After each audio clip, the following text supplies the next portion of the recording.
দেন, বের করে দেন ওকে। হ্যাঁ ম্যাডাম চলুন তো। আচ্ছা চেঁচামেচি কিসের? ওর হাত ধরেছে কেন? তুমি জানো উনি কে? অনেক যখন তার প্রজেক্টের কাজ নিয়ে শালিমা বিল্ডার্সের অফিসে যাবে তখন সে মেঘলাকে বসের চেয়ারে দেখে বড় ধরনের ধাক্কা খাবে। মেঘলা কি অনেককে তার অতীতের অপমানের উপযুক্ত জবাব দেবে, নাকি তার প্রজেক্ট বাতিল করে দেবে? কি ঘটবে 13 নম্বর পর্বে এবং কি করলে সবার আগে দেখতে পারবেন 13 নম্বর পর্বটি, সেই সম্পর্কে বিস্তারিত জানিয়ে দিব আজকের এই ভিডিওতে। আসসালামু আলাইকুম বন্ধুরা, আশা করি সকলে অনেক ভালো আছেন। আজকের পর্বে দেখতে পাই মেঘলা তার কার্ডের ব্যালেন্স চেক করতে ব্যাংকে যায়। সেখানে অনেক এবং ব্যাংকের ম্যানেজার মেঘলাকে বস্তির ফকির বলে চরম অপমান করে এবং ব্যাংক থেকে বের করে দিতে চায়, কিন্তু কেউ জানে না এই বস্তির মেয়েটি 50,000 কোটি টাকার মালিক। আগামী 13 নম্বর পর্বে অনেক আবারও পথের ফকির হয়ে যেতে পারে।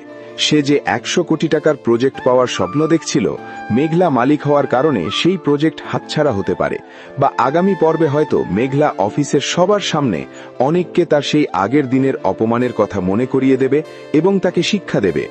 আবার এইদিকে মেঘলার পালিত বাবা মা হয়তো তাকে নিয়ে দুশ্চিন্তায় থাকবেন যে এত বড়লোক হওয়ার পর মেঘলা তাদের সাথে থাকবে কিনা।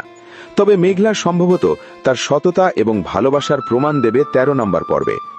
মেঘলার এই হঠাৎ উত্থান অনিক এবং তার বর্তমান স্ত্রী বৃষ্টির সম্পর্কের ওপর বড় প্রভাব ফেলবে। অনিক হয়তো মেঘলার কাছে ক্ষমা চাওয়ার চেষ্টা করবে। আর আপনারা অনিকের সাথে কাকে দেখতে চান, মেঘলা নাকি বৃষ্টিকে, কমেন্টের মাধ্যমে জানিয়ে দিন। এখন জানিয়ে দিব গরিব ঘরের রাজপুত্র নাটকের 13 নম্বর পর্বটি কবে আসবে।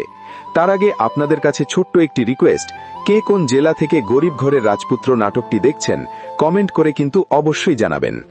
গরিব ঘরের রাজপুত্র নাটকের 13 নম্বর পর্বটি দেখতে পারবেন আগামী শনিবার দুপুর 11:30 আর আপনারা যারা আমাদের চ্যানেলটি এখনো সাবস্ক্রাইব করেননি তারা আমাদের চ্যানেলটি সাবস্ক্রাইব করে রাখুন।